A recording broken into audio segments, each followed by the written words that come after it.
দুই ব্যক্তিকে আল্লাহ তাআলা জাহান্নাম থেকে উঠাবে, জাহান্নাম থেকে তুলে আনবে, তুলে আইনা মাঝখানে জান্নাত এবং জাহান্নামের মাঝখানে খালি জায়গায় রাখবে। রাখবার পরে মানে বসাইবার পরে, একবারে হাদিস এটা, বসাইবার পরে আল্লাহ আবার বলবে ওই দুইজনকে, যাও জাহান্নামে আবার ঝাঁপ দাও, মানে আবার যাও জাহান্নামে যাও। তো একজন এক দৌড়ে জাহান্নামের দিকে যাই, এই জাহান্নামে ঝাঁপ দিবে, আর আরেকজন আস্তে আস্তে হাইটা হাইটা 2 কদম হাঁটে আর পিছন দিকে আবার তাকায়, আবার 2 কদম হাঁটে পিছন দিকে তাকায়, এইভাবে একটু একটু করে হাইটা হাইটা জাহান্নামে গিয়া পড়বে। তো আল্লাহ তাআলা আবার দুইজনকে উঠাবে, এই দুইজনকে উঠাইয়া প্রথম জনরে বলবে, তুমি এরকম দৌড় দিয়া জাহান্নামে পড়ে গেলা কেন? সে বলবে, মাওলা জীবন ভর আমি আপনার নাফরমানি করেছি, আপনার কথা মানি নাই বলেই তো আমি জাহান্নামী হয়েছি।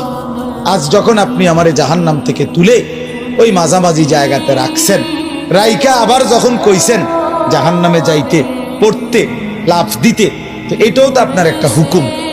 চিন্তা করছি জীবনে কোনো হুকুম না মাই নেই তো জাহান্নামী হইলাম, তা আজকে একটা হুকুম মানিয়া, এই জন্য আপনার হুকুম মানার জন্য জাহান্নামে গিয়ে লাফ দিলাম। আল্লাহ বলেন, আমিও তোকে মাফ করে দিলাম, যা জান্নাতে যা। এইবার আল্লাহ তাআলা বলবে দ্বিতীয় জনকে, তুমি এরকম করলা কেন? তুমি কি তা জানে পিছে পিছে কি চাইলা?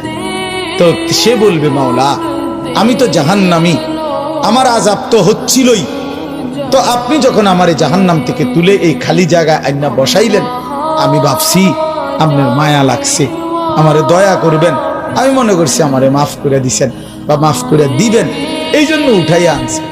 এখন আবার যখন আমারে জাহান্নামেই পড়তে কইছেন, যেন আমি একটু একটু আগাইয়া পিছন দিকে চাই, আপনি কোনো ডাক দেননি,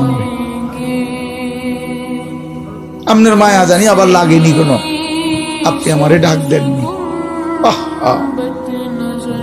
তো আল্লাহ তাআলা বলবেন, বান্দা আমি তোকেও মাফ করে দিলাম, যা তুইও আমার জান্নাতে যা।